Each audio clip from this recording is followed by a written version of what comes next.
Hello and welcome to the Game Theory Podcast. I'm your host, Sam Vicini. We are presented by The Athletic. Today on the show, coming live from his room where he apparently develops photos, it's Jared Weiss. Jared was at the instant classic, Brooklyn Nets, Boston Celtics, game one of the Eastern Conference first round, I guess is what it's called. It's not really the quarterfinals. It's Why not? Why can't it be the quarterfinals? Is it the quarterfinals? It is. I guess it's quarterfinals. If the next round's a semifinal. Well, the next round is a second round. It's not even the semifinals anymore, right? Yeah, I don't know what it's called. But regardless, we just got to see Chris Paul like literally put out one of his unbelievable masterpiece quarters. You were kind of stuck writing here, so I don't know if you got a chance to tune in for the fourth quarter, but Chris Paul just dropped like 19 points, including 15 on like 6 possessions. It was one of those impossible moments where you're like, this guy is 37 years old. I don't understand how he does this anymore.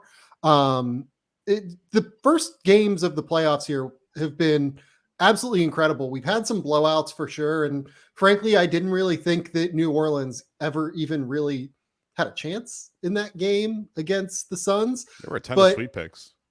Yeah, we still had, unsurprisingly, but we still had so many cool, fun moments from these game ones of these playoffs that I just wanted to talk about them. And there was no better person to have on than Jared, who was at the Celtics Brooklyn game earlier this afternoon and got to see honestly, I think it was one of the best playoff games I've ever seen in my life. And I wanted to talk to you about that. And we'll talk about some other game one action that happened later on. But I just was so blown away by everything that was that Boston Brooklyn game, from a spectacle perspective, from the Kyrie of it all to Jaylen Brown having like a bloody nose and looking like a boxer for the final 2 minutes of this game. And then, oh, by the way, we had a buzzer beater. We had Kyrie having like 39, 6 and 5. We had Jayson Tatum like looking like the best player on planet Earth for stretches of that game. It was everything that you could ask for from a playoff game. And I just need to talk about it with you because, oh my God, was that amazing. It's crazy that Kyrie Irving reached behind his head and flipped a double bird at the crowd, and that somehow isn't the biggest story on the night. Because that's how you know this game was amazing. It was. I'm not even sure if it was like top 3. I mean, the defense on Kevin Durant that the Celtics pulled off was pretty phenomenal. There were a couple times it looked like he was going to get going, but he never quite got all the way there. He still had a good game just because the way that he passed out of the way the Celtics were doubling him, he still his gravity was enormous. But the Celtics. It's funny because Kyrie actually made a point in his press conference about how it was we lost on a buzzer beater and we're down here talking about what was the word he was rallying against. There was vitriol, or I forget. There's a word that Nick Friedel and a few other people were using about like the hate that he's receiving from the crowd, and he was rallying against that word, and then he changed it. Friedel changed the question from like vitriol to energy, and then he answered it. Yeah, like it was like, come on, like you're being pedantic at that point. But I mean, Kyrie's great at that, right? But so. He made the point. You better believe we're going to do a section here on the Kyrie post-game press conference. Okay, because I was sitting front row and it was amazing. It was phenomenal. But so hostility, it wasn't vitriol. Hostility was the word. Which, like, of course it was. He was like, it's not hostility. Like, I've dealt with real hostility. Like, it is hostility. It's fine. There are degrees that was not the hardest moment of your life, but it was still certainly hostility. It definitely was a hard. Well, night. You know what? Fine. Like, it wasn't hostility coming from him. I mean, a little bit. He was like flipping the bird to like a lot of people in the crowd. He told someone to suck my fucking dick at the end of the night. So I think there was some hostility. But like, it was definitely hostility coming from the Boston crowd. I mean, a lot of those Boston fans just fucking hate Kyrie Irving, and we can talk about that and just be real about that. Like, I don't know why Kyrie. Like, can you imagine if Kyrie had the same energy as Trae Young with this? Like, Trae Young just wants to talk shit constantly to everyone in the crowd. Did you see him at the end of the Cavs game where he was like, yeah, well, he did that, but like, and then at the end of it, the crowd was like giving the team a standing ovation because this was a great Cavs season, regardless of how it ended, right? And he just like waved goodbye to the Cavs fans, like as they were cheering their team. He's just the perfect villain. Whereas like Kyrie, he like weirdly has this thing, and he was unbelievable today. Yeah. He was one of his best games I've ever seen. Absolutely. Yeah, I tweeted that I think it was his most complete game. Like he's had better scoring games, he's had better passing games, but between combining the passing and the scoring, and then also the defensive energy together into one performance, I thought it was as good as I've ever seen Kyrie play in terms of a complete performance. I mean, like he I think that like he kind of wants to go the route of being the Trae Young style villain, but also like takes things just 10% too seriously to be able to like fully embrace it. It's a weird energy, I feel like, that I don't know how to manage with him yet. Well, what I love is that I'm glad you use the word embrace, because at the very end of that line of questioning he was getting from our friend Nick, he said at the end, you have to embrace the dark side. And I was like, finally, good. Like, but don't sneak the middle. Like, I mean, yeah, you do have to sneak the middle fingers because you can't give the finger. I don't know why he thought he would get away with. I mean, who cares? He's rich enough; he could pay the $50K. But he should be doing the same stuff Trae Young is doing. Like wave on the Celtics fans and really embrace it instead of lashing back out. Like he is above it in that he's so good that it doesn't really matter what the Celtics fans say about him, especially if he wins. And he already has the championship. He already cared. Like Steve Nash did the line that he always did of like, he's hit the game-winning shot in the finals. He's an Olympia, blah, blah, blah. It's like, yeah, they overplayed that. But yes, Kyrie Irving already has accomplished pretty much everything that you could accomplish, except for carry a team that like clearly he's the one carrying the team to a championship. Like we all know that those were those are LeBron's teams, but Kyrie was great. Kyrie's a much better player now. Like if Kyrie and KD, if the Nets go out and win the championship this year, like Kyrie, I think will have that crowning I led a team to a championship moment in a way that I don't know if you could quite say it the same about the way he was in Cleveland, although he was incredible. Like I don't want to downplay what he did in Cleveland. It's weird though, because like I don't know if people will give him credit for that. Like, will people want to degrade him or degrade Kevin Durant more for that if they win the title? I mean, Durant's the better player, but I'll give Kyrie, like after watching what Kyrie just did in the game I was at, like I'm more than happy to give Kyrie the credit for leading that team to the title. He was me too. Like KD draws over 2 and then Kyrie just beats everybody else. And I think what makes Kyrie so special is that most of his buckets are tightly contested, well-guarded buckets. It's like KD is so great at just getting, like, a team will defend it well and he'll just kind of get to a spot and then he rises up and just nobody can guard it. Like Kyrie, he's a big point guard, but like he's still only 6'3" or so. So like he's shooting over really tight contests where he doesn't have any daylight. And he never gets it's so rare he ever gets to take an easy shot. Like what makes KD so amazing is he's so big and he's such a great player that he can create easy shots for himself all the time. So Kyrie's one of those guys that when he's on, it's more exciting than pretty much anybody else in the game because you just can't believe that he's hitting the stuff he's hitting, kind of in that Steph-esque mold, Trae Young-esque mold. Well, with Kevin Durant, it's the balance, I think. Like, I've talked about this before, but like when you watch Kevin Durant in person, and like when this first caught me was I saw him at SAC, the UCLA gym where NBA players go to work out in the off season, and got to see him literally like 5 feet away from my face. Right. And you watch him getting guarded even by other NBA defenders, and you watch him like plant on his left leg and then like push off and then like somehow land on his right leg and still have the balance to go up for this incredible like efficient shot where he's 7 foot tall and shooting up over the top of anyone. It's unlike anything I've ever seen. He's just such a different kind of dude. With Kyrie, it's more the creativity of how he goes about being able to do things because he doesn't have the 7-foot height or whatever, 6'10" height with a 7'5" wingspan like Kevin Durant has. He is, like you said, 6'3". He has to get by using all sorts of just insane, unbelievable off the bounce moves. And he was in his bag today. I mean, his footwork is absolutely outstanding.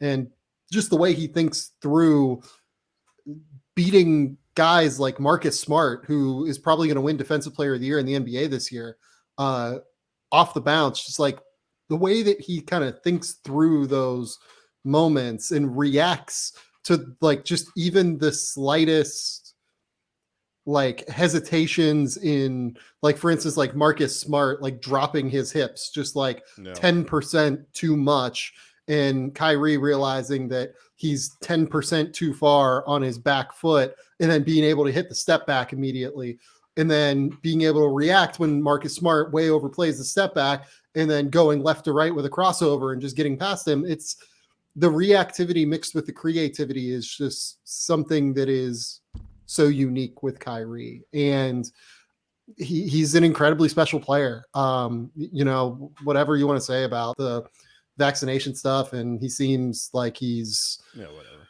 whatever as a human being. I mean, I don't know. I mean, how to even react to some of what he says, but in terms of basketball, I mean, that guy is one of the most talented basketball players that has ever existed on planet Earth. Yeah, it's funny. I covered Kyrie, was it 3 years ago?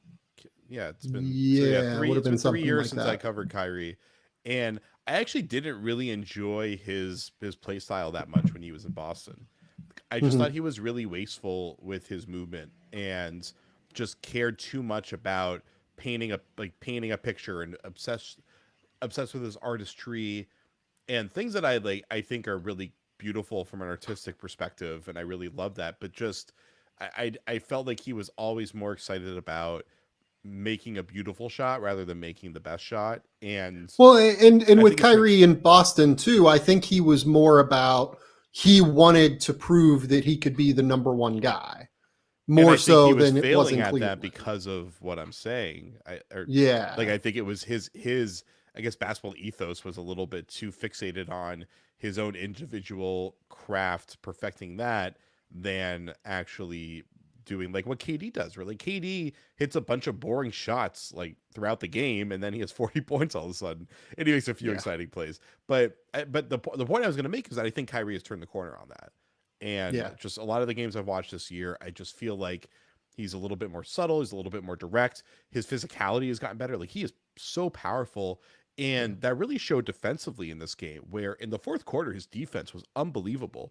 And it was funny because Ime Udoka said they actually targeted him at the very end of the game, and that did work on a few of those possessions. But there were a bunch of plays where Tatum was trying to score on him, and he was poking the ball away, walling him off. Like, Kyrie was aggressive at the point of attack. When guys were driving on him, he was really pushing them out of the lane with his arms out.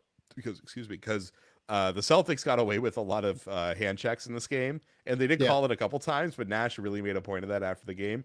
The Celtics were, not only were they pushing, they were using two hands a lot of the time, and it was impressive that Kyrie, who was probably the smallest defender out there, was doing a lot of his defending without having to do that, and that was really impressive. Yeah. But he could take the contact to his chest, and he is, you can see it, like, his balance, his core power is as good as it gets for a guy his size. And I was impressed that he locked in, because his defense was bad earlier, and we know Kyrie is one of the most inconsistent defenders that I've seen in my lifetime. Like, the guy just doesn't care or is not moving half the time, and then every once in a while he locks in, and you're like, this guy could be an MVP caliber player if he could do this on a consistent basis.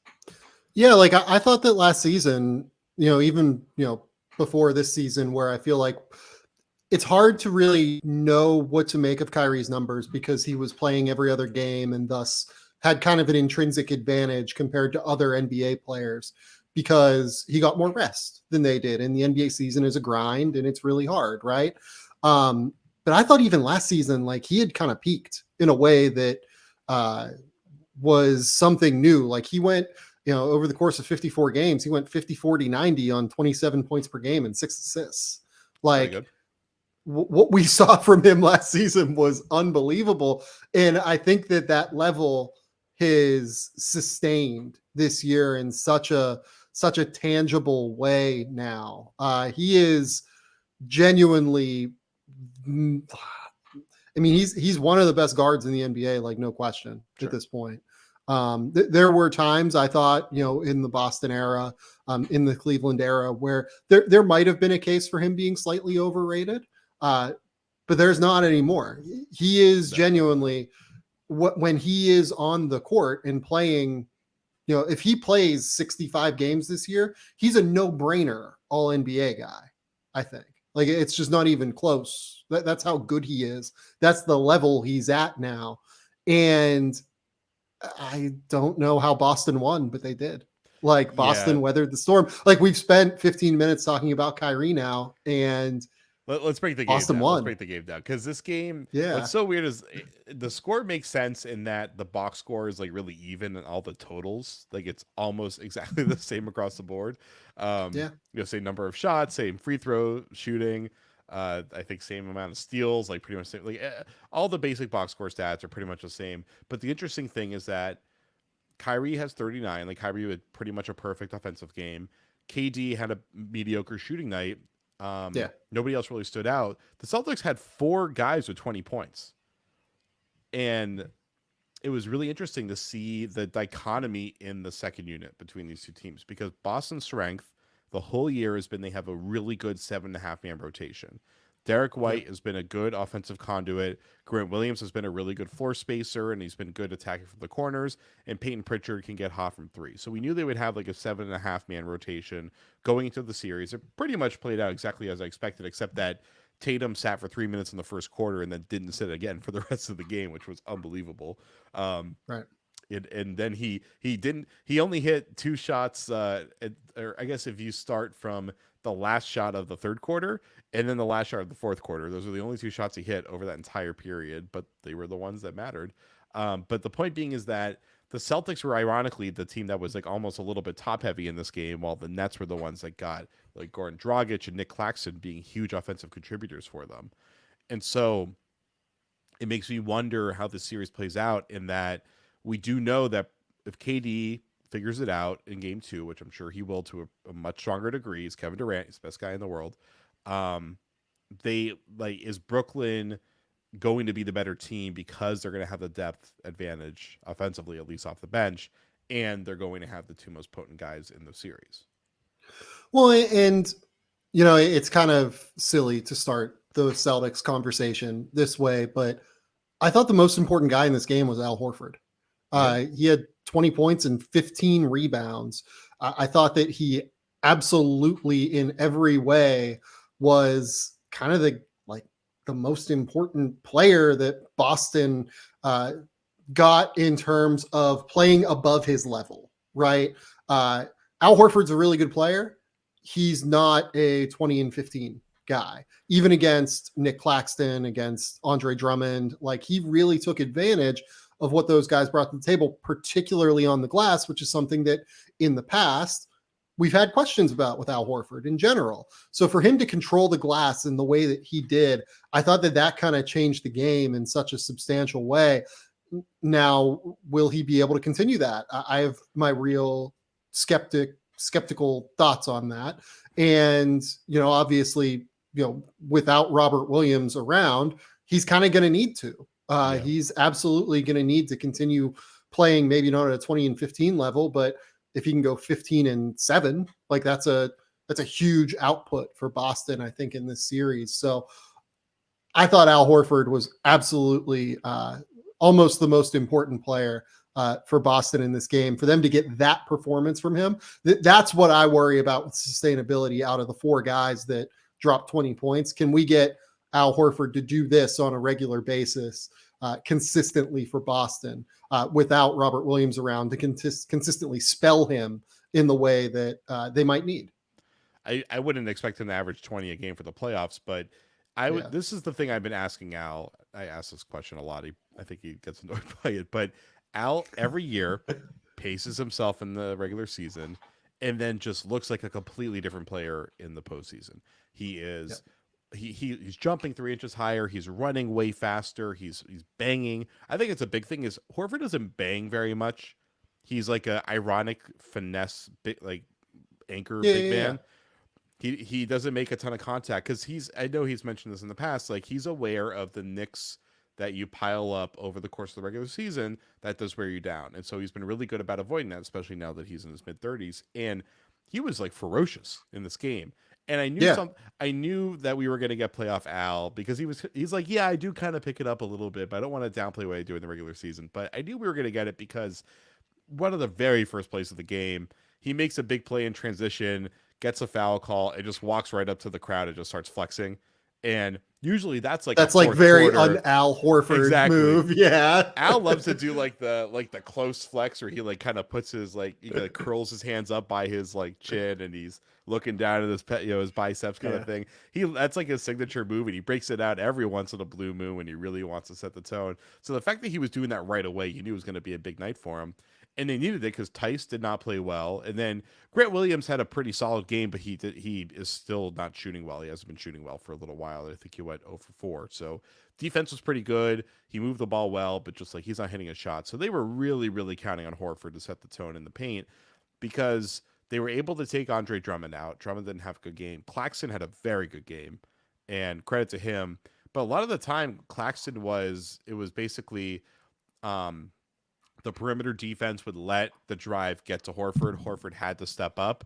He would force the miss, and then Claxton was right there to clean it up. And Horford Yeah. did that too. Like Horford had 6 offensive rebounds. Tice had 4. Like they had a lot more offensive rebounds than Brooklyn did. So Boston did really well with that too. But it's so hard to get a stop on KD and Kyrie, and any second chance point really sticks out. Well, and here's the thing with the Nets. I didn't love the fact that they played Drummond as much as they did, and I feel like Steve Nash is probably going to stop doing that as the season goes or as the series goes forward. Like my assumption on how this goes from here on out is that they play a lot of Nick Claxton, Kevin Durant, Kyrie Irving, probably Bruce Brown and another guard, or even like maybe 2 guards like Seth Curry and Goran Dragic. Like I think they're going to play pretty small the rest of the series. Yeah. I think that might be like kind of begging for problems against Boston because then there's always going to be a guy to get switched on to Jaylen Brown and Jayson Tatum. You're always going to be able to get Seth Curry in an advantageous matchup, or one of Seth Curry or Goran Dragic almost, because one of those guys is always going to be on the court. And then that's without even considering Kyrie, who, as you noted, Ime Udoka said in the press conference, they targeted him a little bit late. I just don't know. It felt like Brooklyn needed this game more than Boston needed this game, I guess, to me. And the reason for that is that just looking at the schematic advantages on the court, for as long as we think Jayson Tatum can play at a level to where he is maybe not equal to Kevin Durant, but just 10% worse than Kevin Durant. He's on the plane. Like it's the same plane. Yeah, basically. like if they're on the same plane, it feels like there are more schematic advantages for Boston to take advantage of than there are for Brooklyn to take advantage of because of how solid Boston is defensively, especially if we're getting this Al Horford interior presence that he showed in this game. Yeah, I think the big thing for Boston is I know I was talking about Boston's depth concern. I think it's more just like can the second unit give them much scoring punch. But the big thing that we saw in crunch time for Boston was that they play made through like 5 different guys. So Derek White, he comes in late and he's running point guard with like 3 minutes left. They ran a couple plays through him. Marcus Smart was attacking in isolation over and over again. He got them buckets. They gave Jaylen Brown got some space so he could get downhill, and he was phenomenal attacking late in this game. And really, it was Jaylen coming in for Peyton Pritchard and did they take Tice out? I think it was like Tice committed the foul on Durant. They brought Smart and Brown back in, and Brown was just attacking the rim over and over again. That's what kind of saved them in this game. So credit to Jaylen Brown. They probably only won the game because of him, but they have like 4 or 5 guys that can create shots for them because Horford obviously can do that too. And Brooklyn, there's just nobody like Seth Curry with like his gravity creates opportunities, especially when Durant was getting doubled. They were doing a lot of plays, I think in the second and third quarter, where the Celtics were trying to figure out how they wanted to switch with Durant, and they would have Seth come screen for him and then release and pop out, and he was basically like Curry would get the ball with the defender trying to just like recover over to him, and he could find ways to create his own look. But Dragic had one dime. He wasn't really creating a ton of looks for anybody else. No. He was scoring really well, but he wasn't really creating much. And Seth Curry got a lot of assists as like that secondary guy where he gets the ball because they, like Durant or Kyrie draws a double, then he gets his ball with space and he's swinging it or he's driving and kicking a little bit. So Curry will get his dimes, but it really feels like the initiation is mostly coming from only coming from Kyrie and KD, while the Celtics can start their plays with 4 to maybe even 5 guys. And that it just like they're going to take away, like they took away Tatum scoring in crunch time in this game, which is the biggest thing you want, just like how the Celtics did that with Durant. And Kyrie was the one answer basically for Brooklyn, while Boston had 4 or 5 different answers. And that was enough. That was just enough for them to creep back into it, even with Kyrie having a few huge shots that he hit at the end of the game. Yeah, no, I think that you nailed that. Like you kind of nailed the way that this series is going to go. Like it's for Brooklyn to win, they need both Kyrie and Kevin Durant to go nuts on some level, right? Like KD didn't go nuts today. He was solid. I think he had like 23 points or whatever. He missed some looks that, to be frank, he often kind of makes. But I just said that, like, I think this is probably the best game I've ever seen Kyrie Irving play 15 minutes ago. And I think that it's probably a bit unrealistic to expect Kyrie to play at that level every night. So and Kyrie's erratic. We know that. Like Kyrie definitely ebbs and flows a ton, kind of like Dame Lillard-esque, which is why they need KD to step up, because like KD's the consistent rock and Kyrie's the one that gives you these huge explosive flashes. Right. So I think that like they need more than just one of those two to go nuts every game. They need both of them to really be on one, because at the end of the day, they are the two that are just completely responsible for everything that Brooklyn is doing. Like Nick Claxton did a good job on the offensive glass and did a good job kind of short rolling and long rolling into dunks and, potential lob opportunities. Right. And did a good job like on the offensive glass in general, creating new opportunities. He had 8 rebounds today, which was solid for him.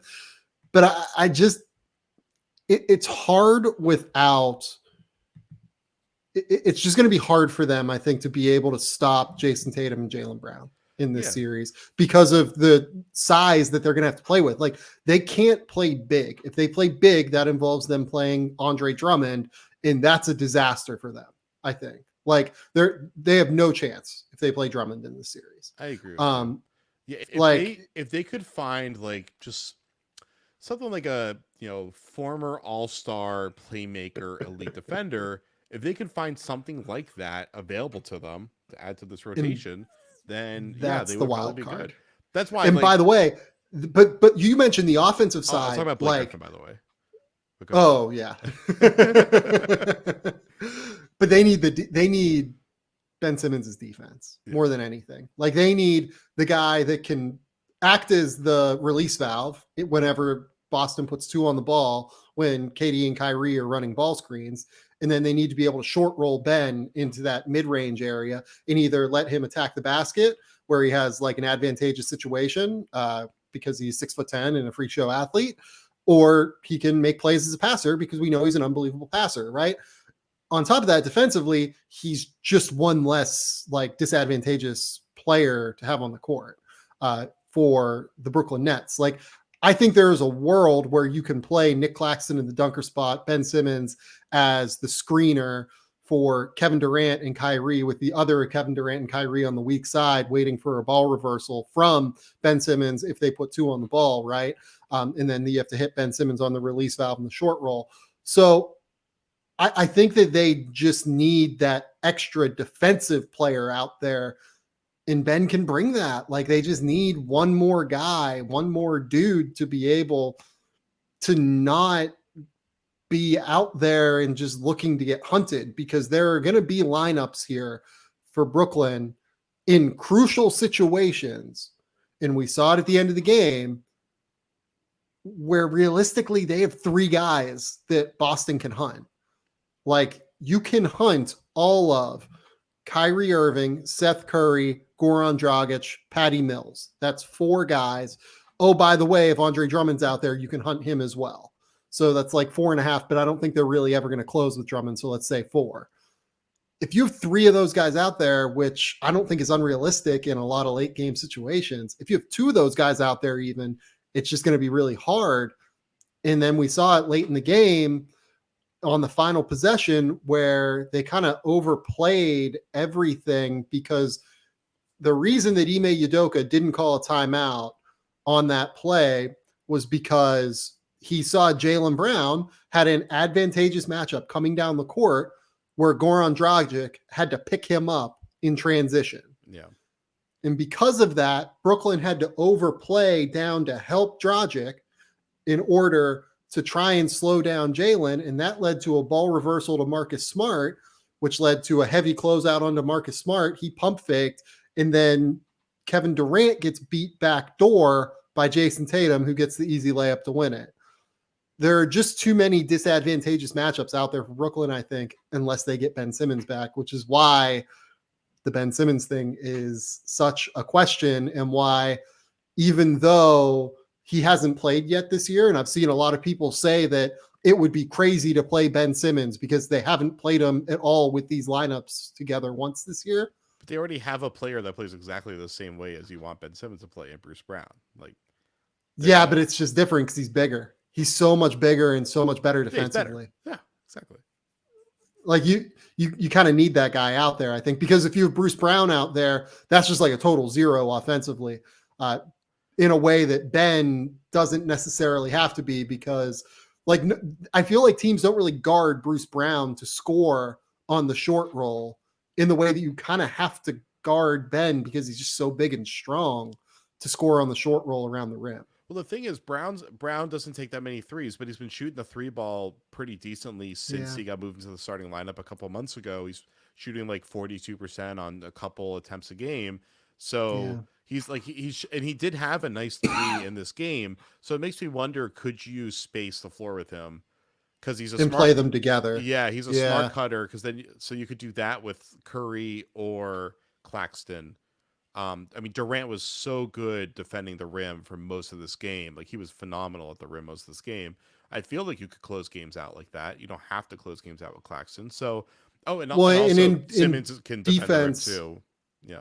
Yeah, in defense only possessions, right? Like, if a team, if you're playing offense, defense late, you can go KD, Claxton, Ben Simmons, Bruce Brown late for a real defensive lineup, and you can keep Kyrie out there, and you have 1 guy to target, not 3 guys to target anymore, like is what's happening late for them, for instance, in this game. So I know that he hasn't played yet this year, and I know it's a risk, but just schematically, I think that they have to roll the dice on Ben Simmons if he's healthy enough to play. Yeah, he's so talented. Like, even if he's a little lost, I think he's fine. I would definitely go with it. And hey, if he doesn't look good, the good news is you can take him out of the game. It's not like a starting pitcher where you have to, like, you're completely invested in it. You can see. So I would be shocked if he is looking good, but Ben Simmons at 50%, I think, is still their third-ish best player anyway. Like, Simmons is that good, and he's in a perfect situation where he already has 2 elite perimeter playmakers around him, so he can kind of just do his thing. He doesn't have to be the guy that that he's not good enough to be. No, I agree with you. Do you have anything else strong about this game that you need to get off your chest before we move on? Let's see. I mean, I was really impressed by the Celtics' defensive game plan on Durant. They were really good at. They would basically just shove Durant when he was off the ball. They would front him every time he tried to go. They would just like shove him in the face, basically. And what was smart about it was they really got their angles down on the way they were fronting him, and that they would kind of they would try to basically block him like they were offensive linemen, and it would kind of force whoever was screening for him to change the way they wanted the screen. And he was like bumping into people while he was going over the screen half the time, so it would slow everything down. He would be a little bit beat up. And so he would keep getting to that, that 15-foot runner pull-up that he has. And Yeah, every yeah, single yeah. time he would go to that one, or he would try to then spin back through the lane, get to a step back, whoever was in his area would just contest. So you would see Durant going up for a shot, and there were like three guys reaching out at him. And Totally. they were so consistent doing that. And you could see one of the differences between these two teams is Brooklyn's contests were weak a lot of the time, and the Celtics are very disciplined with that. That's something this organization has had for years, going back to Stevens. He was really good at drilling that down, and obviously a lot of these guys are Stevens players that they kind of learned how to defend under him, and Yeah. so you just saw the discipline and the way they executed against Durant. That's why Durant did have a good game. Like, he did not have a bad game. He had a good game, but he still went 9 for 24, which is phenomenal against Kevin Durant in the playoffs. Yeah. And that's just because they were just so persistent on that. And so even though he was getting to his spots a lot of the time, it just like he never looked quite comfortable, and he kind of admitted that. And so I'm excited to see how he counters, because we know he will find a way to counter this, whether it's game 2 or game 3. He's going to have a 40-point game coming up soon. He's going to do it.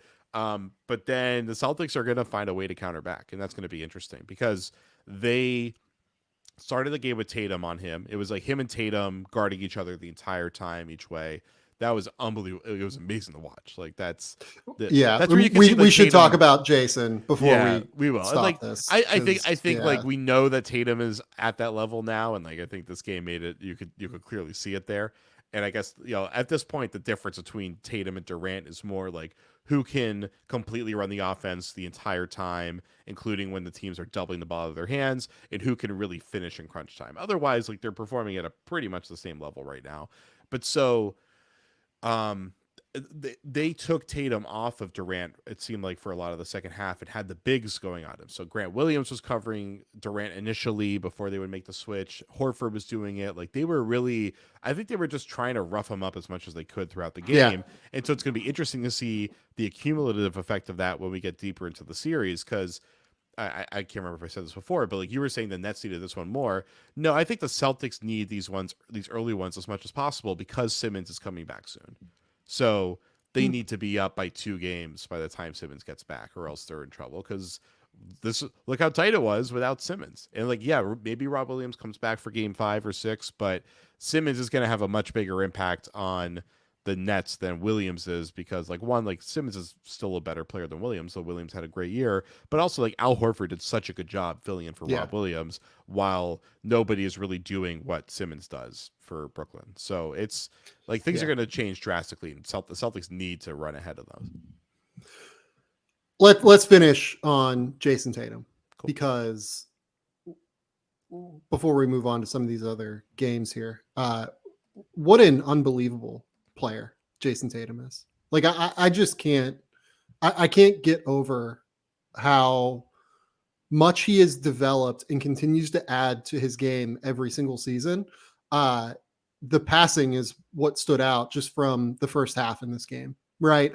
His passing in this game was awesome. He had 8 assists, obviously, but he's just constantly able to make the right read and reaction in a way where earlier in his career he struggled. And frankly, like, this is something that these bigger wing scorers don't always develop, right? Like, Kawhi, for as great as he is, never really developed into an instinctual high-level passer. Kevin Durant has showcased that finally, really, over the course of the last season and a half, I think. But it's never something where he's been elite at it necessarily. Jayson is like, now, but yeah, go ahead. He is now, yeah. Like, up until the last year and a half, he's really improved at it. But it took until he was like 32 or whatever he is now. Jayson Tatum's what, 20? What is he actually? He's not 19. He's what, 24? He is 19. Please don't say that. He is. Is he 24? He's 23, right? He just turned 23. 23. Right. Like, the fact that he has figured out how to make the right reads to his teammates in 24. Such an incredible way it's such an incredible growth for such a young player that typically does not happen for these young wing creators this early. Yeah, 24, by the way, my bad. I never understood people that thought that Tatum didn't have what it takes to be a great player, an offensive centerpiece, a potential MVP. I've been saying it since his rookie year that he's on that track. And especially his second season, I think his second season made me think like maybe he won't quite be an MVP, but he's clearly going to be the best player on a contender. Yeah. Because I mean, I was covering that team, so I was around it every day and I watched every single second of it multiple times. But like, I could see that he was trying to figure out how his game fit into the NBA. While his first year, he kind of put his head down and just did his role. And Yeah. then we just saw the second half of his third season and just the way he did that transformation. And you could just see that he's someone that when he finally gets comfortable and gets his rhythm, really, really kicks into a next level. And we have now seen every single year he has taken the next step on the ladder to superstardom in the second half of the season. Like this Yeah. year, it was his shot started to fall again, but he turned into like he's not a he turned into one of the top star non-point guard wing playmakers. So like not Yeah. Luka, not LeBron, but like in the I guess Yeah. the KD style playmaker of like you're a scorer, but the offense runs through you and you're playmaking from the high post or the pick and roll. And he, I think he's not at that level yet. I think he's kind of like at Kawhi's level now, or I close to. think he's honestly offensively, I think he's better. You think he's? I think he is. Like the level of shot making that he brings in addition to the passing, he's unbelievable. Kawhi, look, Jayson Tatum's a really good defender. Kawhi is like an all-time, Yeah. Wing stopper, right? But purely offensively, like I think that he creates more problems for a defense now. Like some of it with Kawhi is just like, okay, like you can't stop it if he just gets to his spot because he's so strong, he's going to be able to get to the spot. With Jayson, he's getting stronger. He Yeah. gets to his spots probably 85% as often as Kawhi does, but he makes the unselfish read more often than Kawhi does. They're probably really close, right? Yeah. Like at the end of the day, but I won't put him ahead of offensively, this all is, by the way. I'm not ready to put him with Kawhi yet, just because it's Kawhi. But he's at that station at this point offensively. Yeah, I mean, look, he was one of the 7 best players in the league this year. Like, yeah. I would say realistically, I would have voted him 6th for MVP behind, Giannis, Embiid, Jokic, Luka Doncic, and Devin Booker. And I think there was a case for him as high as 4th. And then I would have thrown Kevin Durant in there just because Kevin Durant missed a bunch of games. And, if Kevin Durant doesn't miss that many games, he's certainly in that mix, right? Yeah. I mean, we're talking about a top 7 player in the league at this point. I thought he was better than LeBron this year, just straight up. Like he's unbelievable. LeBron's defense was really gross, but yeah. I mean, Tatum is clearly right now at ready to lead a champion, and the Celtics look like they could win the championship this year. I think it's pretty cut and dry at this point. Tatum, it's just that Tatum has gotten so comfortable passing through double teams to the opposite corner, and that was a big thing. Is he 2 years ago figured out how to draw to and kick to the near side guy? It wouldn't create that much good stuff. It wouldn't really move the ball, but it would at least allow him to to just move the defense around and get it out. Last year, he started drawing doubles out without turning his back to the basket, passing over those, and then letting his team play 4-on-3. Over the course of this year, it has been straight up like KD-esque level, like driving through 2 defenders, drawing that center out, or that weak side help guy out, and then just like throwing a skip pass from like the right elbow to the left corner. We saw there was one play that blew my mind. I think Grant Williams got a wide open dunk off of it where he went and posted up KD. He like drew 2 guys down to the left corner and then turned baseline and just I think he whipped a pass baseline to Grant. And that's hard because the backboard's right there. So you can't really throw the overhead pass. So you have to find some way to get that pass there without it getting picked off. And Grant was like, nobody was close to him. And then he just attacked the closeout. And I think it was like KD was standing in the paint and like didn't even bother to contest. And those looks that he's creating, like that is the MVP level kind of playmaking there. And so you couple that with like that, it's MVP level for him because of how good of a scorer he is. Like obviously, like Jokic is doing that kind of stuff on every single possession. Right. It's not, it's not close to that, but he's doing that. His his perimeter pull up game has been great. Now that he's kind of out of that early season funk, and he also has simplified it a ton. And that's like the Kawhi thing is like Kawhi Leonard just like dribbles in front of him and then just like shoots as if like no one's in front of him and just hits the shot. Right. His game is like so simple, and he just like doesn't feel the defender anymore. Tatum got really popular a couple of years ago because he was taking these like giant leaping step backs and all that kind of stuff. Now he does the Kawhi stuff. He just dribbles right in front, just right into the defender. It doesn't really care. It's much more just subtle. doesn't matter. He conserves his energy, and that's why he's able to play 44 minutes of elite 2A play against the best player in the world and win the game. And that's where you're seeing him really kind of refine out into the MVP level player. And so you combine that with all those things, and when he's driving for fouls now, he's driving for fouls and passes. He's not driving for the shot. And you see the way that he will start on one elbow, and he'll drive across the lane to get to the opposite side slot, and then he lowers his shoulder and forces his way all the way back across. He just like tears his way through, picks up whatever defender he can on him, doesn't feel the contact anymore, just keeps fighting through it. And just the strength and the willpower that he's grown into over the last couple of years, like I think those are the three big things: the simplification of the perimeter game, the just like comfort with the passing vision, and just the strength to throw those overhead passes over and over again. And the way that he is just looking to just pick up as much contact as he can when he goes through the lane. And he's not trying to harden it. He's not trying to just like throw his arms into a defender to get the foul kind of thing. He's looking for the rack, but he's looking to see how many people can I take with me when I get to the rack. And he's putting in performances like this every single night now. It's been incredible to watch. All right, we went longer on this game than I wanted to. I think that's a good place. 45 minutes on one game. That's that's a little long, I guess. But I'm glad we did it. Like, it was worth it, I think, because that was an unbelievable game. It's an anatomy of a classic, right? Like, that was genuinely one of the best NBA games I think I've ever watched, and it's worth it. We'll be back, and we will talk about the other game ones here in a second. I didn't realize it was that good of a game. I thought it was great, but